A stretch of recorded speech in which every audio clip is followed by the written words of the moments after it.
Hey guys, welcome back to the channel.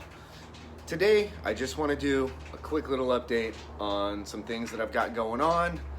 Nothing huge, but little bits and pieces of progress here and there I thought might be kind of interesting to show. So since the car is running and it's got some idle things going on, you know, kind of some of the normal Fox body stuff, I've kind of been chasing some of this stuff down. Now, one of the first things that I wanted to do was check for vacuum leaks because they're cheap and easy to fix. Well, for the most part, they're cheap and easy to fix. We'll get to that in a minute. Easy, yes, cheap, not exactly. But nevertheless, what I did was I built a Mr. Fusion.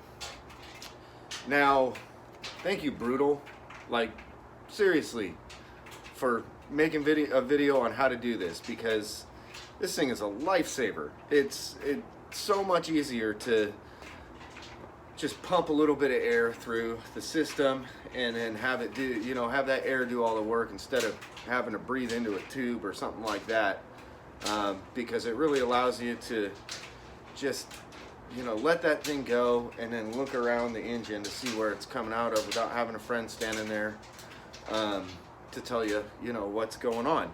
I did make one like pretty good modification, I feel, and that is right here.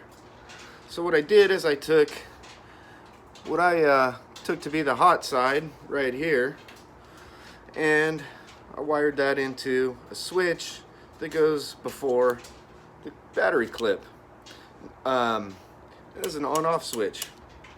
The thing works awesome because I can just hook it up and, you know, reach over, turn the thing on, identify something, turn it off without, you know, disconnecting anything. So that's pretty cool right there. Now, you'll notice the hose has a little bit of discoloration right here, and that's because I had to turn my air compressor up just a little bit, turned it up a little too much on accident, and before I knew it, it blew out the bottom of the seal, so it shot baby oil through here. No big deal. I just have to kind of reseal the bottom of this thing. So that's pretty easy. And what I used for these leads to clip onto the battery are, if you saw the video about cleaning the fuel injectors and testing those and everything, that kit actually comes with an adapter for the smaller size injectors also. Since I have the bigger ones, just use this one. I just cut the ends off of it. Good to go. Yeah, put it on a little hook. I can just hook it right up here and let it hang. I mean, this thing works awesome. Now, I built mine out of ABS because for some reason, I don't know why, none of the hardware stores around me, Lowe's, Home Depot, Ace, any of them, stock much in the way of 4-inch PVC. If you have the option, do PVC. This stuff is it's a lot more brittle. It's a lot harder to work with. The main thing, we're getting the compressor fitting and then the hose fitting to thread in. I mean, I had to chamfer the inside to where it was a point just to get the things to thread in. Otherwise, they just kept wanting to pull out. So if you can, use the PVC. The other drawback to the ABS is that it's black, and trying to root around in there when you're putting everything in, not the easiest thing to do, you know, visually. You can't see it very well. So yeah, this switch, I just made a little bracket for it out of some thin aluminum. That stuff right there, it was pretty simple. I folded it, you know, cut a piece, folded it in half, just to get it to be a little bit stronger, and rolled all the edges so that I don't get cut every time I use this thing, and screwed it in. Good to go. So that's perfect. Now, okay, there we go. So now what my findings were, I've got a leak in the hose, a pretty substantial leak in the hose that goes to the, is it the charcoal canister for the smog stuff. That hose is pretty much just kind of ripped right in half, so there was just smoke billowing out of that thing. So that's a good thing to find, good to know, especially because I got to deal with smog. And the other thing is what I was talking about it not being the cheapest thing in the world, is it looks like my EGR valve is bad. There was smoke pouring out of that thing. So it's a little unfortunate. Those are like 75 to 90 bucks depending on where you get them from. Not the end of the world, but you know, it is what it is. So there are a couple more things I wanted to show you guys. So let me take you around the car and we'll get that done. Okay, sorry about the lighting in here. It's not the greatest right now, but it is what it is. So as you can see, I've removed the fender. Removing these fenders is pretty easy.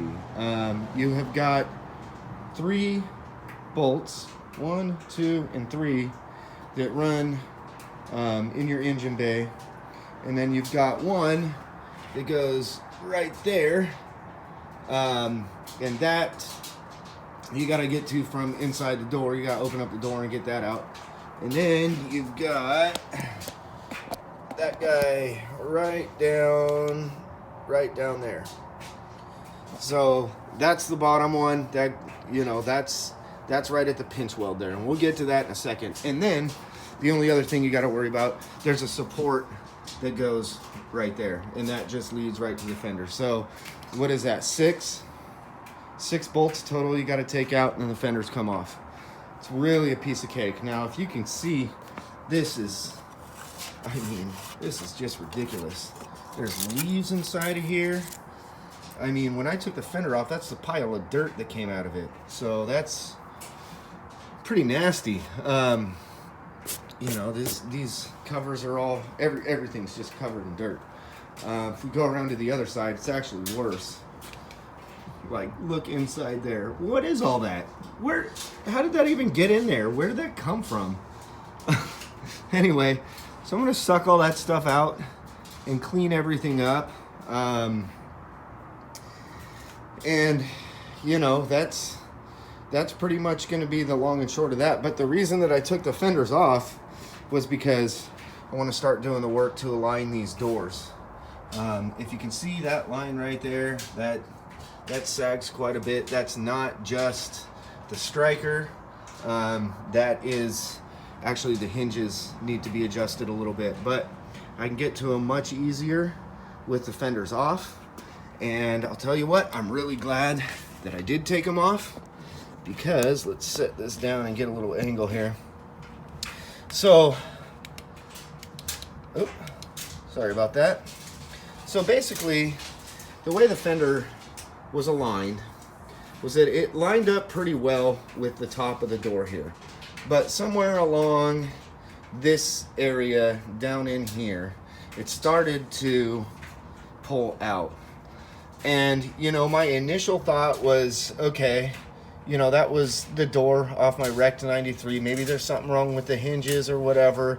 And, you know, I'll probably have to get some shims back, you know, behind these hinges back here and shim the door out a little bit. But if you look down here, this is pretty even down here. This whole line right here is pretty good. So it's not the door hinges, and I'll tell you what it is. It's this right here. And this is a common thing, and I've seen other videos on it. I don't know why I didn't even think of that as being a possibility when I was thinking about it before, but that's actually pushed out. So it looks like somebody tried to jack the thing up from that pinch weld. And this is actually kind of a good sign for me, because that's easy. I can bend that back into place, no problem. And the other side is a little bit like that, but honestly not that bad. So that's a pretty easy fix, and that should line up, you know, the fender to the door a lot better. And we can, you know, kind of roll from there. There are a couple of other things I found. And this kind of sucks because it looks like, I mean, the guy that I got the car from said that he hadn't ever been in an accident with it. Maybe he hadn't, but somebody, I think, has. I don't think it was a bad one because nothing's super misshapen. But if you look here, there's a crack right there.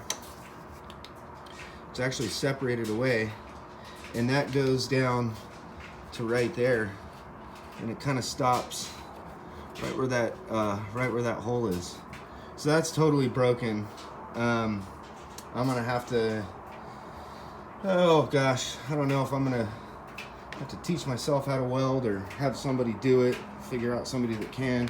And the other thing, is, let's have a look here. This right here, that plug actually doesn't fit in quite right because that right there, if you can see that, yep, see that's broken too. Not the end of the world there, because I was thinking about smoothing all this stuff out anyway. So I don't know if I would, get the panels that you can get and weld in, or just, if I do learn how to weld, then kind of just weld all the holes shut. I don't mind the big holes being there, but all those little useless Swiss cheese holes all over the place, I'd rather those be cleaned up a little bit. So yeah, that's kind of what we're working with right now. Okay, so now that that's all covered, we've got a few things to work on, and the place where it's going to start is I need to do these door pins. I've been saying it for months, and I've been putting it off for months, and I've mentioned it in I don't know how many of my videos, but they got to get done. That's going to be its own video because I'm going to do a little how-to. You guys are going to get to see a first-time door hinge pin replacement for me, and maybe I'll do something stupid, something that you can laugh at. I mean, chances are that's probably going to happen. And I've got the door pins, they're just sitting there. So yeah, we'll get to that, and then once that's done, then I can start aligning the doors, because I don't want to align the doors if they're just going to come out of a alignment because of the door hinges or whatever. I want everything to be nice and solid before I start lining everything up permanently. So yeah, I'll probably get the fenders back on before I do the repairs to the cracks and stuff like that. And then they'll come back off at some point. They take 5 minutes a piece to get off. It's no big deal. One other thing I wanted to get to is that I need to, I've chased down a few of the things that might be causing the idling issues and stuff like that. One of them might be the EGR, vacuum leak. Those are two contributing factors. The other is, what is it, that temperature sensor on the passenger side of the motor. Why can't I think of the name of it? Whatever. You guys know what I'm talking about, and I'll figure it out and put it in text. Anyway, that thing I pulled that out, and it's not looking great, so I'm probably going to replace that. I'm going to check my PCV, make sure that's good and the screen is good, and just kind of go through everything else. The thing is a lot of, unfortunately right now, that stuff's gonna have to wait. And that's kind of what I wanted to get to. There was a bit of an emergency with one of my dogs, Diesel, and he had to go to the vet last night, and it ended up costing about $1,200. So, for us, that's quite a bit of money, and that pretty much blows the budget for the stuff I was going to do to the car for, at least, I don't even want to try and put a number on weeks or months or whatever, but it sets me back quite a bit, which, is totally worth it, because my dogs are like my kids, and to be quite honest with you, if I had to, I'd sell the car to make sure that they're healthy and taken care of. So, we'll just have to see. We don't know if we're going to have to take him back and, you know, there may be more expenses in there. So basically what I'm getting at is right now, as far as buying parts is concerned, it's kind of a no-go temporarily. Hopefully it doesn't last too long, we'll see. But you know, I may run out of stuff to do. I may have to scale it back to like 1 video a week. I hope I don't have to. I hope I can find enough things to keep me busy without having to buy a bunch of stuff. But if I do, I do, and I'm sorry, but it is the way it is, and you know, we'll get back to normal eventually. But that just is what it is. A little unfortunate, but hey, worth it to me. So, you know, I'm fine with it. I'm fine with it. This project isn't supposed to be a speed run anyway. So, you know, like I've said before, I'm just happy the damn thing's running at this point. I mean, that's really great. So what I'm gonna do is get to, you know, a lot of this stuff. I'm gonna clean all the insides of where the fenders are, and then, you know, we'll do the video on the door pins, and then start aligning all that stuff and doing all the body work. And I'll do videos on that stuff too, no big deal. But I just wanted to stop by, give you guys a little bit of an update on what's going on. So I appreciate you guys checking out the video, and we'll catch up with you next time.